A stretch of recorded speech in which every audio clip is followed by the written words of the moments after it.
Hello guys, welcome back to my channel. तो as promise मैं आप लोग के लिए लाई हूँ इस वीडियो में मेरा थाईलैंड का फुल आइटिनरी। तो इस वीडियो में मैं आपके साथ शेयर करने वाली हूँ सारी information related to flights, hotels, activities in Thailand and airport में क्या क्या प्रोसेस है, लाइक वीज़ा फ्री का क्या प्रोसेस था, एवरीथिंग। तो आप इस वीडियो को पूरे एंड तक देखें सो दैट आप एक भी इंफॉर्मेशन ना मिस करें। तो फिर चलिए सबसे पहले स्टार्ट करते हैं विद फ्लाइट। तो मेरा जो फ्लाइट था वो था थाई एयरवेज के थ्रू, एंड आप अगर चाहो तो air Asia and other airlines की भी बुक कर सकते हो। तो मुझे थाई एयरवेज से मैंने बुक किया था। तो ये फ़्लाइट जो था वो रात को 1 बजे था from Bangalore to Bangkok, and then Bangkok में ले ओवर था around 5 hours, and then from Bangkok to Phuket flight था। मैंने ले ओवर इसलिए रखा था बिकॉज जब मैंने ये पैकेज बुक किया था तो उस वक्त वीज़ा फ्री नहीं था। तो मुझे सारा वीज़ा प्रोसेस करने के लिए, वीज़ा फॉर्म भरने के लिए एंड एवरीथिंग, तो मैंने अच्छा खासा मैंने लाइक 4 to 5 आवर्स का टाइम लेकर के रखा। अदरवाइज इस टाइम पे अगर आप ट्रैवल कर रहे हो तो लाइक वीज़ा का तो वीज़ा फ्री है, तो ले ओवर 2 घंटे का रख सकते हो। तो मैंने मेरा पहला डेस्टिनेशन था फुकेत, एंड देन सेकेंड था क्राबी, एंड देन थर्ड था फुकेत में मेरा जो था वो 3 नाइट्स का था, क्राबी में 2 नाइट्स का था। तो फ़्लाइट की बात करते हैं। तो फ़्लाइट थाई एयरवेज से था। तो ये रात को 1 बजे के करीब था from Bangalore to Bangkok, and flight में मील्स, इस फ्लाइट में मील्स इंक्लूडेड है। चेक इन कर लिया था 24 आवर्स पहले, एंड उसके बाद मुझे बोर्डिंग पास मिल गया था। तो मेरी 1 बजे की फ्लाइट जा कर के फिर मैंने अपना बैग ड्रॉप किया। जब मैं बैग ड्रॉप की तो उन्होंने उस वक्त मेरा पासपोर्ट लिया, एंड देन मैंने टिकट्स दिखाया। तो फिर उन्होंने मुझे प्रिंटेड बोर्डिंग पास दे दिया था, एंड बोर्डिंग पास में उन्होंने बैगेज क्लेम का भी स्टिकर डाला था। एंड मैंने उनसे पूछ लिया था कि लाइक बैग हमें वापस से रिकलेक्ट तो नहीं करना होगा, एंड देन दे सेड कि बैग हमें डायरेक्टली फुकेत में मिलेगा। तो उन्होंने फिर हमें बोर्डिंग पास दे दिया। फिर उसके बाद हम चले गए सिक्योरिटी चेक इन के लिए। हमने सिक्योरिटी चेक इन कराया। सिक्योरिटी चेक इन कराने के बाद फिर हमारा इमिग्रेशन हुआ। इमिग्रेशन में उन्होंने हमसे बस पूछा कि लाइक आप कितने दिनों के लिए जा रहे हो, किस पर्पस के लिए जा रहे हो, रिटर्न फ्लाइट कब की है, बस इतना ही पूछा। उन्होंने कोई डॉक्यूमेंट्स नहीं लिया, कोई डॉक्यूमेंट्स देखा भी नहीं। बट जनरली बोला जाता है कि like they can check for the currency, आप करेंसी कितना कैरी कर रहे हो, ये सारे चीज़ का भी डॉक्यूमेंट्स कर सकते हो, या फिर वो लोग चेक कर सकते हो रिटर्न फ्लाइट टिकट। बट हमारे केस में चेक नहीं हुआ था। But still we were carrying everything, कि मैंने कैरी किया था लाइक रिटर्न फ्लाइट टिकट्स का प्रिंट आउट भी मैंने ले लिया था, पूरे वाउचर्स का ले लिया था, होटल्स का भी ले लिया था, एंड आपका जो मैंने करेंसी एक्सचेंज कराया था उससे भी मैंने उसका भी रिसिप्ट जो था वो मैं ले जा रही थी। उसके बाद हमारा फिर फ्लाइट था, एंड देन फ्लाइट टाइम पे थी, कोई प्रॉब्लम नहीं हुआ था। वहाँ पे फ़्लाइट में वो लोग पिलो भी प्रोवाइड करते हैं, ब्लैंकेट भी प्रोवाइड करते हैं, एंड देन मील भी रहता है based on your preference, like veg रहता है, नॉन वेज रहता है। तो meal was okay, I mean Thailand वाला फील आ गया था मील से। तो बट ठीक है, लाइक वो हो गया। And then in flight they provide you drinks also, soft drinks भी रहता है, सारे ऑप्शंस रहते हैं। तो उसके बाद फिर हम लैंड कर गए थे बैंकॉक में, जो कि है Bangkok time, I mean Thai time, सुबह 6 बजे के करीब, and Bangkok Thailand is 1.5 hours ahead of India time. तो बेसिकली उस टाइम इंडिया पे 4 बज रहे होंगे, 4:30 4 o'clock इस तरीके का हो रहा था। फिर वहाँ हम लैंड करने के बाद हमें डायरेक्टली बोला कि लाइक डोमेस्टिक फ़्लाइट है, कनेक्टिंग फ़्लाइट है, तो आप डोमेस्टिक टर्मिनल के साइड चले जाओ। तो इट वॉज लाइक 1 और 1.5 किलोमीटर का ट्रैवल, मतलब एयरपोर्ट में ही था। But then again you had that escalator, then उस कारण से आप इजीली वहाँ पे ट्रैवल कर सकते थे। तो फिर हम एकदम ही एंड तरफ चले गए थे, डोमेस्टिक के तरफ पे। तो वहाँ पे हमारा बस इमिग्रेशन हुआ, एंड इमिग्रेशन के बाद वहीं पे इमिग्रेशन हुआ, एंड इमिग्रेशन के बाद directly security check in again फिर हुआ। सिक्योरिटी चेक इन के बाद फिर हमें वापस मतलब गेट के पास जाने दिया। तो उस बीच में हमें कोई भी वीज़ा का कुछ प्रोसेस नहीं हुआ था। मैंने जस्ट एक बार कंफर्म भी किया था कि लाइक कुछ वीज़ा का रिक्वायरमेंट है, लाइक मे बी फ़ी ना लगे बट फॉर्म अगर फिल करना हो तो, बट कुछ भी ऐसा नहीं था। कोई भी फॉर्म फिल नहीं करना था, कुछ भी डॉक्यूमेंट सबमिट नहीं करना था। तो एवरीथिंग वॉज नॉर्मल, लाइक सीधा आप नॉर्मल जो होता है आप लैंड किए एंड डायरेक्टली आप डोमेस्टिक साइड चले गए। वहाँ पे इमिग्रेशन हुआ। इमिग्रेशन में again they ask like when is your return ticket, and बस रिटर्न टिकट उन्होंने दे करके देखा नहीं उन्होंने, बस रिटर्न टिकट उन्होंने पूछा कि आपके पास रिटर्न टिकट रिटर्न आपका कब का है, एंड देन उन्होंने स्टैंप लगा करके हमें अलाउ किया। उसके बाद फिर हम चले गए for security checking, and then security checking के बाद फिर हम हमारा flight. Now coming to like documents जो मैंने कैरी किया था, एंड इट इज़ रिकमेंडेड कि आप एटलीस्ट सॉफ्ट कॉपी तो उसका रखें। तो पहला document is your flight tickets, ठीक है, return flight tickets, that includes return flight tickets as well. Hotel booking vouchers, तो जितना भी आपने होटल में बुकिंग किए हैं वो सारे बुकिंग के कंफर्मेशन वो सब रखो। उसके बाद currency exchange receipt. Currency exchange में मैं ये बोलूँगी कि लाइक ऐसा रूल है लाइक थाईलैंड में it is mandatory to carry 10,000 Thai baht if you are travelling alone, और अगर आप फैमिली के साथ या 2 पर्सन अगर कर रहे हो तो you have to carry 20,000 Thai baht. That is mandatory they say, but मेरा चेकिंग नहीं हुआ था कि लाइक मैं मुझसे पूछा भी नहीं गया था how much you are carrying. तो आप फिर भी आप रख लो 20,000 थाई बाट आप रख सकते हो वैसा करके, सो दैट अगर इन केस पूछा तो आपको फिर अदरवाइज एयरपोर्ट से ही फिर करेंसी एक्सचेंज कराना पड़ेगा। तो उससे बेटर था कि मैं लेकर के ही जाती हूँ। तो मैंने 20,000 थाई बाट कैरी किया। कमिंग टू सिम, तो आप वहाँ से सिम परचेज कर सकते हो, आपको एयरपोर्ट में मिल जाएगी बहुत सारी। मैंने बस इंटरनेशनल रोमिंग भरवा लिया था। मुझे मुझे वो ज़्यादा फीजिबल लगता है। वो थोड़ा कॉस्टली भी होता है बट स्टिल मुझे वो बेटर लगता है एज़ कम्पेयर टू लाइक दूसरा सिम लेकर के वापस से सिम। तो गाइस फुकेत में हमारा स्टे था इन ओकवुड जर्नी हब। तो ये होटल अच्छा था, काफ़ी अच्छा था, बट खाने का इशू था वहाँ पे। एंड हमारे होटल में कुछ भी सिक्योरिटी डिपॉजिट नहीं लिया था, बट थाईलैंड में ये रूल है कि like hotels they they do charge security deposit, and वो लोग बुक कर लेते हैं एक अमाउंट। तो आप एक काम कर सकते हो कि लाइक जो सिक्योरिटी डिपॉजिट है वो आप क्रेडिट कार्ड के थ्रू या फिर कैश के थ्रू आई वुड रिकमेंड आप पे कर सकते हो, बिकॉज क्रेडिट कार्ड के थ्रू अगर आप करोगे तो वो बस आपका अमाउंट जो होता है वो होल्ड करके रखेगा, वो लोग एक्चुअली चार्ज नहीं करते। वो आप चेकआउट के टाइम पे जब आप चेकआउट करोगे तो फिर वो लोग देखते हैं अगर आपने कुछ डैमेज किया है कि नहीं, and accordingly they charge. But अगर आप डेबिट कार्ड के थ्रू करोगे तो वो पहले अमाउंट चार्ज कर लेते हैं, एंड देन फिर अब जब आप चेकआउट करोगे तो फिर वो प्रोसेस रहता है, तो वो पूरा 1 दिन लेता है अमाउंट आपका वापस आने में। तो that's why I would recommend कि आप क्रेडिट कार्ड के थ्रू करो, और अदरवाइज फिर आप कैश के थ्रू सिक्योरिटी डिपॉजिट करो। बट हमारे केस में किसी भी होटल में सिक्योरिटी डिपॉजिट नहीं लिया। Okay, now coming to my itinerary for Phuket. तो फुकेत में पहला दिन जो मेरा था वो था फीफी आइलैंड टूर, वो बिग बोट के थ्रू था। एंड जो वेंडर था वो था हमारा पूरा टूर का जो वेंडर था वो आईटीसी बैंकॉक था। लोकल वेंडर था वो था सी एंजल। एंड देन फिर हमारा hotel pickup and drop facility भी था जो कि था शेयर ट्रांसफ़र के थ्रू। एंड वो सुबह सुबह आ गए थे हमें पिकअप करने के लिए, एंड देन हमें उन्होंने पियर में ड्रॉप कर दिया जहाँ से हमारा बोर्डिंग हुआ। एंड इस टूर में हमारा नेशनल पार्क फी इंक्लूडेड नहीं था, जो कि था 400 Thai baht and plus 20 Thai baht for cleaning. तो for per person it was 420 Thai baht. तो डिटेल्ड वीडियो और रिव्यूज़ जो था वो फीफी आइलैंड का, वो मैंने एक सेपरेट वीडियो बनाया है फीफी आइलैंड के लिए, तो आप वो चेक कर सकते हो।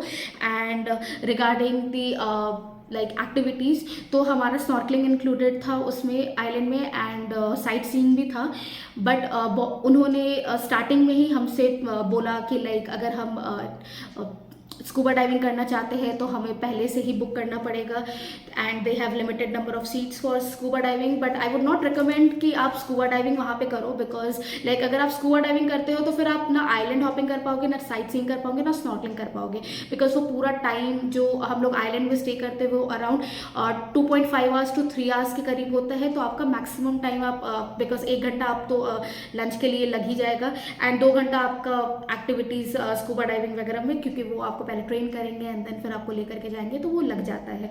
तो अगर आप स्कूबा डाइविंग कर रहे हो तो फिर आप फीफी आइलैंड नहीं घूम पाओगे। तो अगर आप फीफी आइलैंड पर स्टे कर रहे हो तब आप एक दिन आप स्कूबा डाइविंग के लिए जा सकते हो। बट अगर सिर्फ वो 8 आवर्स या 10 आवर्स का टूर है फीफी आइलैंड के लिए तो आई वुड नॉट रिकमेंड कि आप स्कूबा डाइविंग के लिए जाओ। एंड हमारा एक्सपीरियंस अच्छा था, लाइक हमें स्नॉर्कलिंग के लिए ले गया एंड बोला था कि साइट सीइंग के लिए भी ले जाएगा, बट साइट सीइंग नहीं हो पाया बिकॉज इन्होंने खुद ही स्पीड बोट जो था जो हमें ले जाता for snorkelling and sight seeing वो बहुत ही लेट से आया था, तो जिसके कारण हमने पूरा साइट सीइंग मिस कर दिया। वो हमें नहीं ले गए और डायरेक्टली हमें लंच के लिए ले आए एंड देन लंच के बाद वो हमें वापस फुकेट के लिए हमारा बोट निकल गया था। And regarding the lunch was vegetarian और non vegetarian, like Indian food, Indian options था वहाँ पे, बट बहुत ही ख़राब था। तो बहुत लोग खुद से कैरी कर रहे थे अपना कुछ खाना, तो आप कैरी कर सकते हो अपने लिए, but it was just manageable कि आप एटलीस्ट भूखे ना रहो, तो उतना भर का आपका खाना था। अगर आप टेस्ट के लिए आप सोच रहे हो तो टेस्ट अच्छा नहीं था। तो मैं ओवरऑल सी एंजल को मैं रिव्यू आई मीन रेटिंग अगर आप मुझसे पूछो तो मैं दूंगी around 7.5 for the entire Phi Phi island tour. And then फिर हम वापस आकर के थोड़ा रेस्ट करने के बाद होटल में एंड देन पटोंग बीच के लिए निकल गए एंड पटोंग नाइट लाइफ के लिए। तो वो बहुत ही अच्छा है एक्सपीरियंस, लाइक आप भी एक बार जा सकते हो, आप देख सकते हो, बहुत ही लाइवली माहौल है, बहुत ही I mean you will enjoy that, अच्छा लगेगा आपको। तो आप एक बार ज़रूर चेकआउट कर सकते हो पटोंग बीच एंड वो पूरा ओके। तो नेक्स्ट डे जो हमारा था वो था जेम्स बॉन्ड आइलैंड टूर, वो भी हमारा शेयर ट्रांसफ़र था बट वो था स्पीड बोट के थ्रू। एंड जो हमारा लोकल वेंडर था जेम्स बॉन्ड के लिए वो था BJ कैनोइंग, तो वो काफ़ी अच्छा था एक्सपीरियंस हमारा।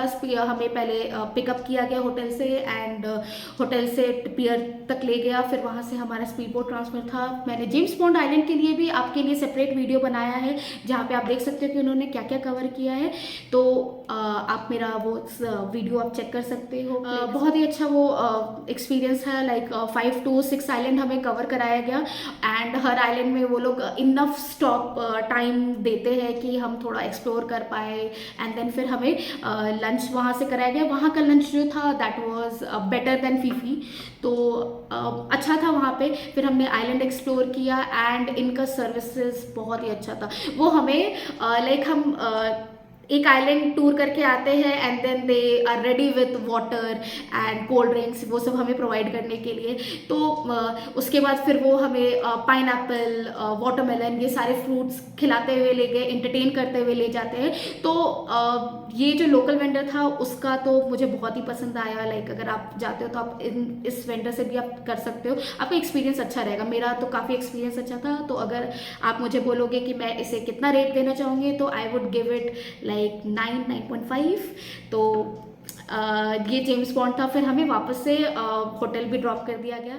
तो जेम्स बॉन्ड आइलैंड के लिए उन्होंने हमसे कोई भी फ़ी नहीं चार्ज किया था, वो पैकेज में जो इंक्लूडेड था वही था, तो कोई एक्स्ट्रा हमसे नहीं लिया गया। और हमारा जो था वो था like transfer from Phuket to Krabi, तो वो हमने प्रिंसेस क्रूज़ के थ्रू लिया था। उसे वहाँ पे वो फेरी भी बोलते हैं, बट वो गाइस वो फेरी नहीं लगता है। लाइक अगर आप सोच रहे हो, मेरा भी दिमाग में था कि लाइक वो इंडियन फेरी की तरह होगा, बट वो फेरी नहीं था वैसा।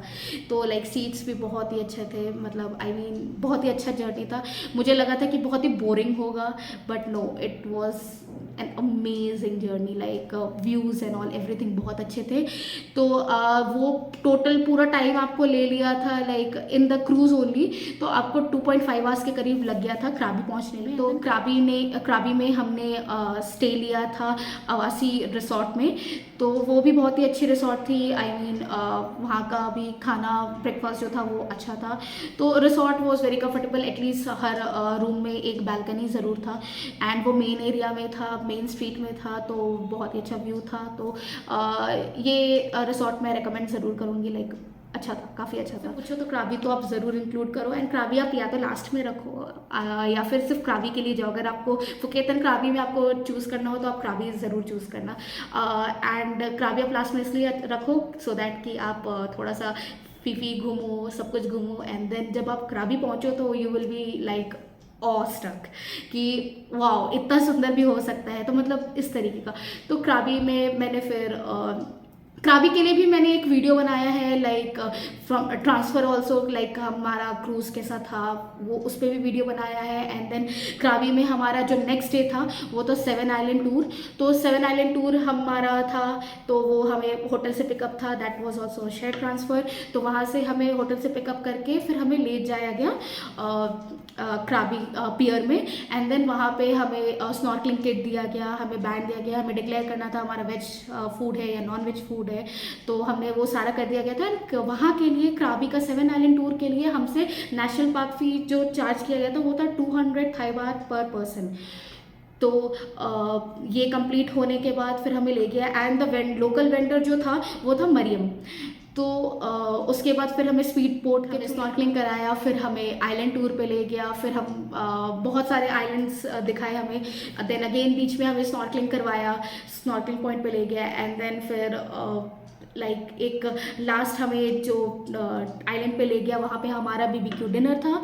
तो डिनर बेसिकली 6-10 थाई टाइम पे, तो उस टाइम पे हमारा डिनर था, that was barbecue. I don't know why they call it barbecue, because कुछ भी बारबेक्यू नहीं था, एंड खाना बहुत ही लिमिटेड था। वो लोग रीस्टॉक भी नहीं कर रहे थे कि चलो ठीक है ख़त्म हो गया तो भर रहे हैं, लाइक एक ही बार जो आपने लिया बस वो ले लिया। तो लाइक खाना भी अच्छा नहीं था, लाइक वैराइटीज़ भी नहीं थे, बहुत ही लिमिटेड ऑप्शंस थे खाने में।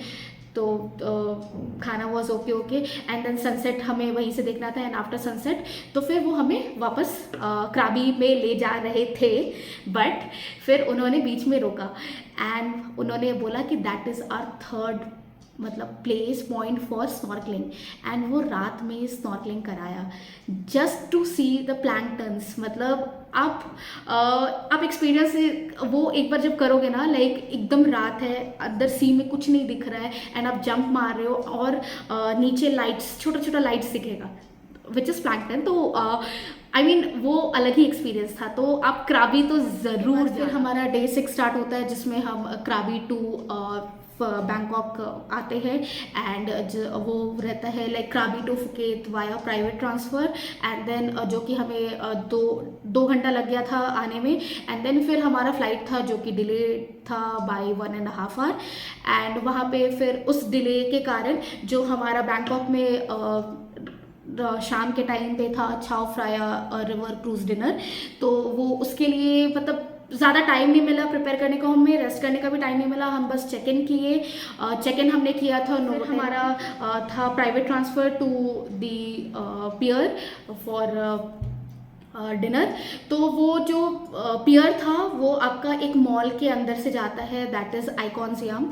तो आइकॉन सियाम मॉल के अंदर आप जाओगे तो ऑलमोस्ट लाइक ज़्यादा दूर नहीं था हमारा होटल से वो प्लेस, बट ट्रैफिक के कारण हमें 1 घंटा फिर से लग गया था। Like it would be hardly 5 to 6 kilometres, but still हमारा टाइम लग गया था just because of the traffic.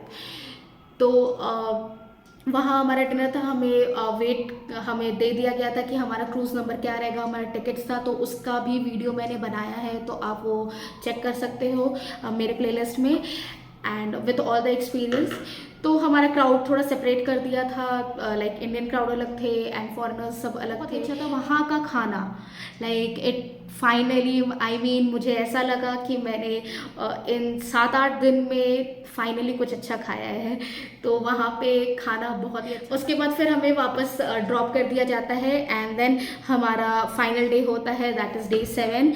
तो वो हमारा था safari world and marine park. तो हमें सुबह गाड़ी लेने के लिए आ गई थी, it was again a share transfer.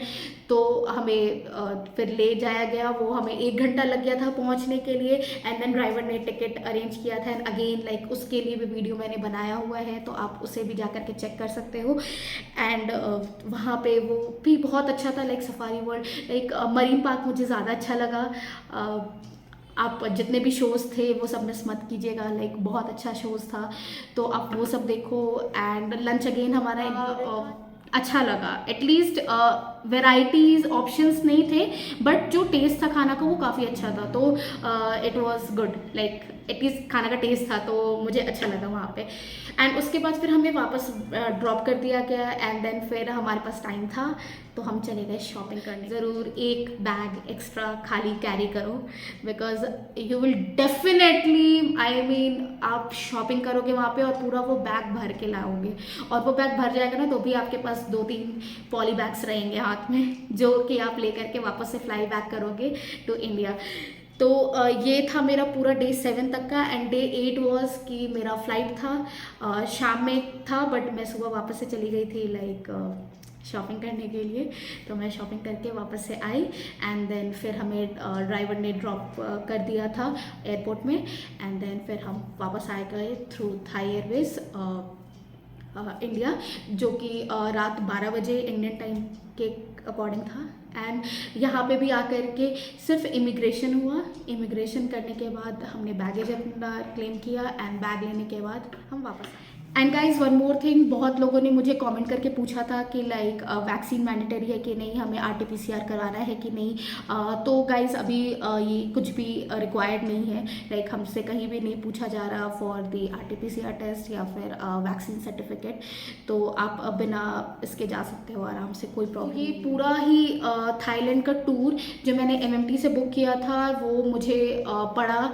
Around 2 lakhs के करीब फॉर 2 person। एंड उसके बाद मैंने एडिशनली जो 20,000 थाई बात कैरी किया वो बहुत ज़्यादा था, बिकॉज एक्चुअली सब कुछ बुक था, तो हमारा हर दिन का एक मील सिर्फ हमारे ऊपर था, तो एंड शॉपिंग, तो अब 20,000 थाई बात अगर आप कैरी करो which means around 48,000 to 50,000 Indian currency, तो आप इतना स्पेंड जनरली नहीं करोगे, बिकॉज इतना का शॉपिंग तो आप, आई मीन इट्स सब्जेक्टिव, आप कर सकते हो, बट मुझे लगा कि लाइक मैं एक्स्ट्रा अगर सिर्फ 10,000 या 15,000 मैक्सिमम थाई बात कैरी करती तो मैं सफिशिएंटली अच्छे से सब कुछ एंजॉय कर सकती थी। तो ये था मेरा पूरा पैकेज का डिटेल्स, मैंने क्या क्या इंक्लूड कराया था, एंड मेरा जो पैकेज कॉस्टिंग कितना था।